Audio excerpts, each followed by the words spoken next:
Hello, everybody. I'm a minute late. That almost never happens. What was I doing?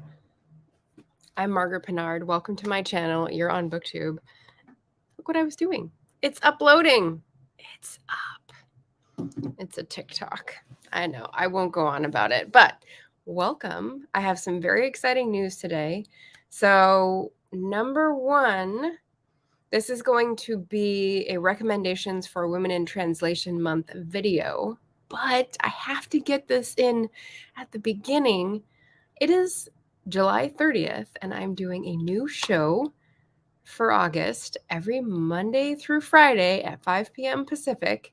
So that is 23 shows, friends. That is a lot of organization, and this is part of my push to do something new and novel and creative added value instead of sprints, because I don't find those very inspiring anymore. So I've arranged interviews on all those days with creative folks, and we're going to do games, exercises, sort of sprints, flash fiction, real cool stuff like that.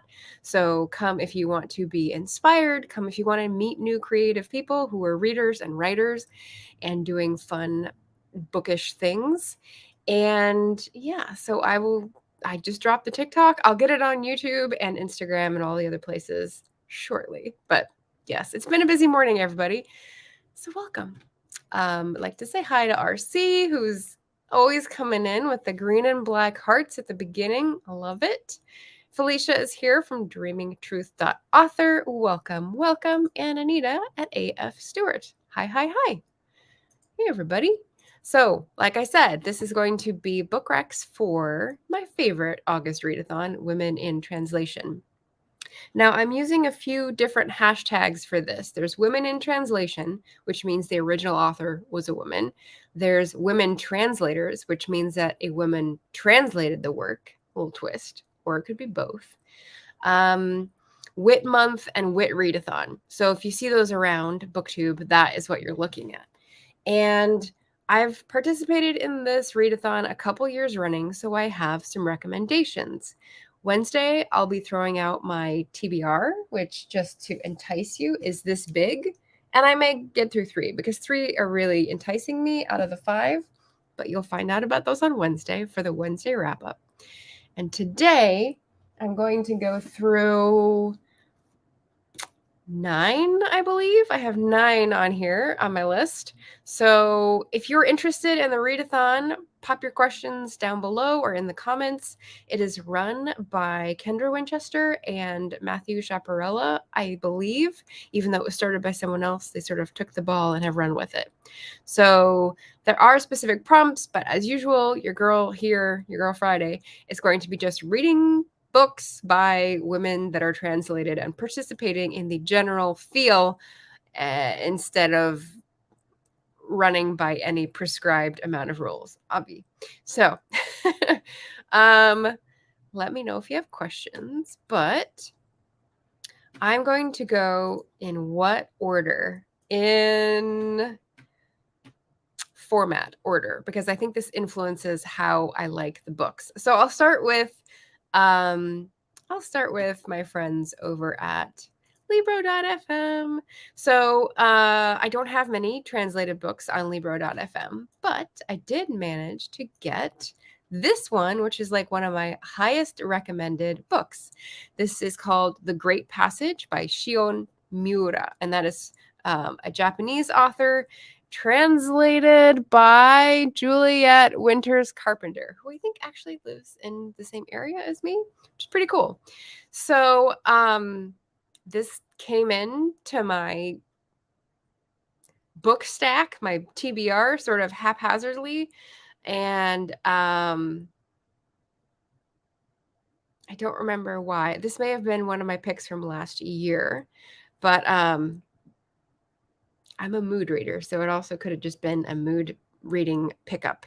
And basically, as you can see from the cover, it's about words. The Great Passage is sort of a opaque title. It's describing a office worker in Japan who starts to work on a next edition of a dictionary.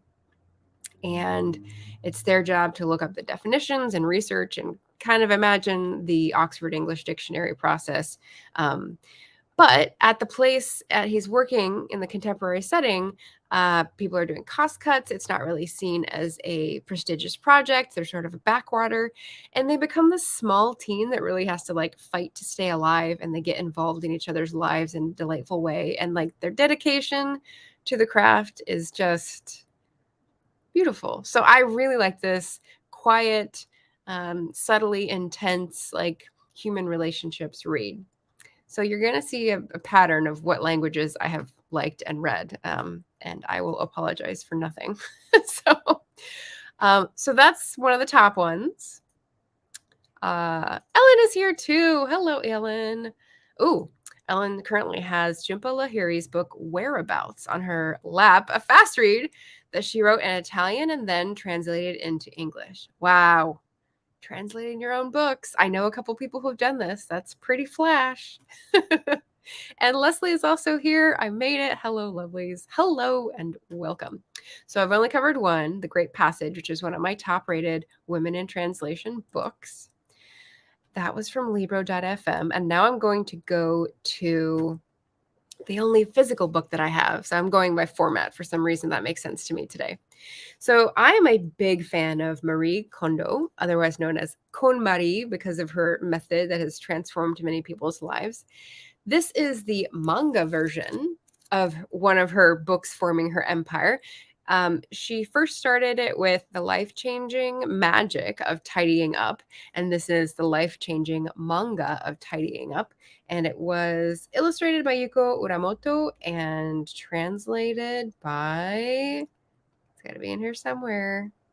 It's left to right, so I don't have to read backwards. Let's see. Kathy Hirano, who might actually be the one who's in the Netflix show as well. So anyway, if you don't know about Marie Kondo, she is an expert in tidying up in a way that is holistic. So it's not just an organizational expert who will come in and give you nice, clean containers to stuff all your crap in. No, she looks at where your trouble areas are. She sort of takes a temperature read of the house, the environments, the energies. They talk a little bit about Shinto background and how that she brings that into her practice, and works with the people who have been stuck in this pattern that is not working for them to figure out ways that they can reduce, upcycle, let go, and basically clear the energies in their house so that things function better. And I love her way of doing it, both in the written sort of novelization format in this manga here, as well as in the Netflix series, which I would also recommend, even though it doesn't qualify for Women in Translation readathon. Just a side note, just a fun thing to do. All right, so that is the only physical book that I have. I have read a lot of these from the library, so let's go through the ones that I've read from the library. Manga Marie. Yes, Marie Kondo. She had to expand, right? This is part of vertical merchandising, so I'm told. So go authors go, right? Okay, so another one from the Japanese. So far, we've got 2, 3. This is the third one from the Japanese. I don't know. Maybe they're an easier sell to rights holders. I don't know. This is The Nakano Thrift Shop by Hiromi Kawakami. And this is one I think I got at a used bookstore because it was pretty popular. The edition, the Europa editions, sort of hit a certain crowd over here in America. And what I remember from this book is that it's quirky. It's got a sort of a strange mood. Let me read actually what I found on the Storygraph, because it's pretty good in terms of like summing it up. The objects for sale at the Nakano thrift shop appear as commonplace as the staff and customers who handle them. But like these staff and customers, they hold many secrets. If examined carefully, they show the signs of innumerable extravagances, of immeasurable pleasure and pain, and of the deep mysteries of the human heart. Hitomi, The inexperienced young woman who works the register has fallen for her coworker, the oddly reserved Takeo. Unsure of how to attract his attention, she seeks advice from her employer's sister, Masayo, whose sentimental entanglements make her a somewhat unconventional guide. But thanks in part to Masayo, Hitomi will come to realize that love, desire, and intimacy require acceptance not only of idiosyncrasies, but also of the delicate waltz between open and hidden secrets. So, subtle sort of Japanese sort of tint to the mood in this book. I remember certain scenes very vividly, like Takeo in the truck, like the little delivery truck or the pickup truck that they're going around making their rounds, the unconventional aunt and her sort of hideaway castle with all its treasures, and sort of blips like that still in my mind, like a year and a half or 2 years, I guess, later, which is pretty impressive. But it didn't like grab me. So this is someone who's looking for a quiet novel that sort of explores subtle themes, and yeah, definitely recommend for an interesting read. Then we've got, let's see, library. This one was from the library in physical book form, so it's sort of in between format. This is Sweet Bean Paste by Durian Sukegawa, again from the Japanese. Did I open the review on this one? I did not. All right, so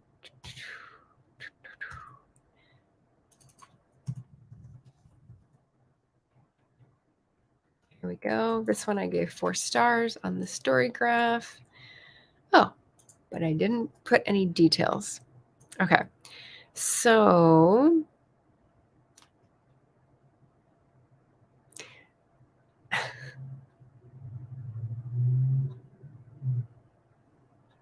this is not what I remember. Interesting.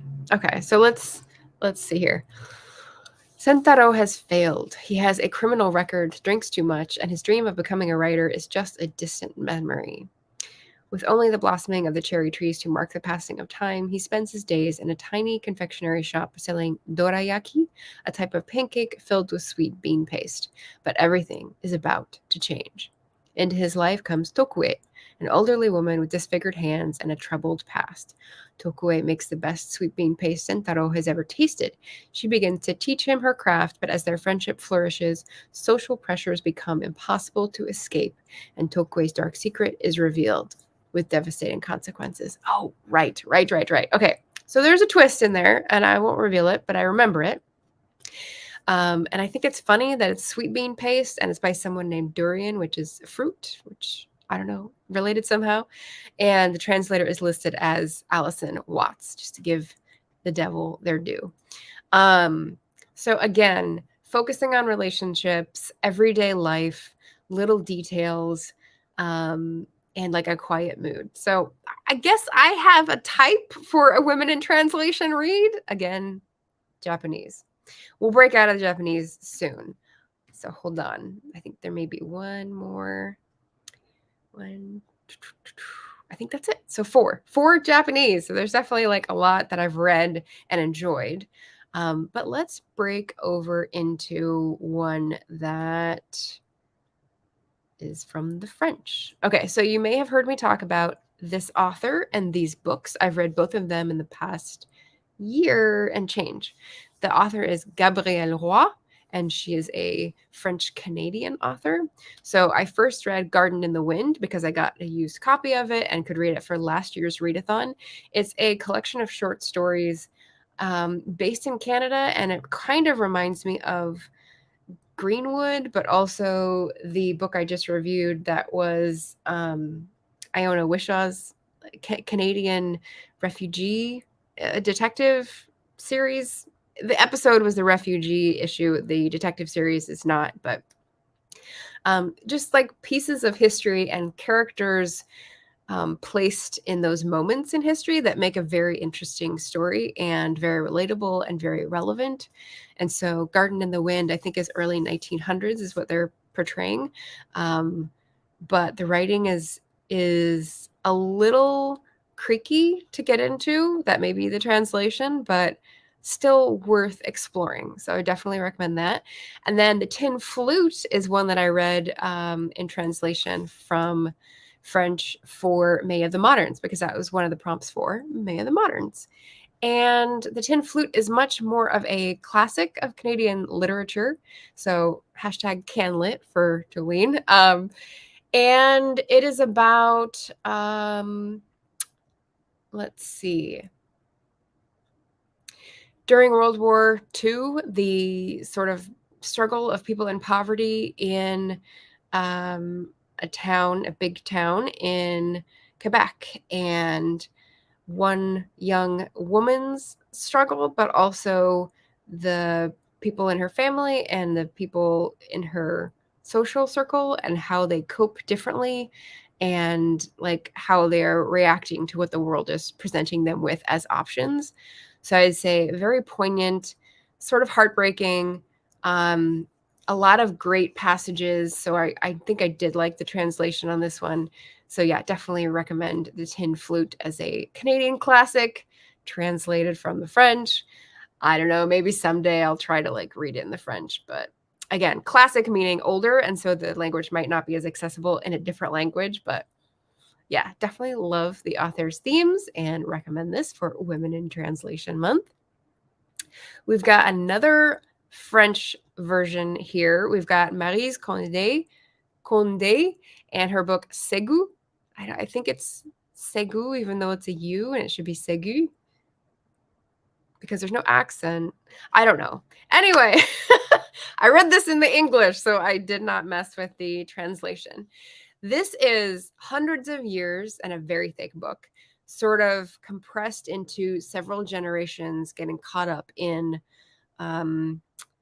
the transformation of West Africa with Islam.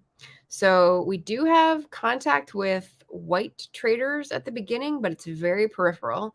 And the main conflicts are intra-tribal family relationships and religious tensions, as well as conflict, different sort of nations changing places, people traveling, being made slaves both within Africa and out to the Caribbean, and a lot of activity and a lot of years, as I said. So I got a little lost because I wasn't like fully into the words in the story. So it sort of started the first 100 pages like, okay, I think I have a handle. And the next 100 or two, I was like, where is this going? I'm getting lost. And then sort of finished together. So I would say someone who wants an epic, who wants like a sprawling saga, definitely will love this. I maybe check translations and see if there's new ones. Who knows? The one I had was from the 80s. So this would be an interesting discussion to talk about. But yeah, definitely an interesting book. It's French, but it's the French language because that's what a lot of West Africa speaks because of colonization, not because it's from France. So like it's a different perspective, which is good. What else do we have from the French? We've got Czech and German. Okay, so those are the two French. That's it until we get to the TBR on Wednesday. I'll go with the German. This is actually not an audiobook. This is a picture book with some words. So I picked this up as part of an ebook free day like many years ago on Amazon. It's called Some Days by Maria Wernicke, translated from the German, but from the German? No, from the Spanish? She's Argentinian, but her name is German, and we know why that is. So from the Spanish, I guess. Translated by Lawrence Schimmel. We'll see. I don't remember which language this is from. Anyway, I read it in English, and it's sort of about loneliness. It's sort of about family relationships. It's about children being children and parents like letting go of their own parenting models. It's very sweet and really pretty illustrations. So if you have this in physical book format, even better, because I love picture books in tactile format. But if you can get the ebook, it was also pretty cool to go through too, slowly and absorb. So yeah, definitely recommend this one. And finally, Number 9. This is the controversial choice. Okay. So Magda Sabo, a Czech author, and she's sort of been a darling of the translated literature circuit recently, in recent years. This is The Door, and let's see who it's translated by so I can get that out there.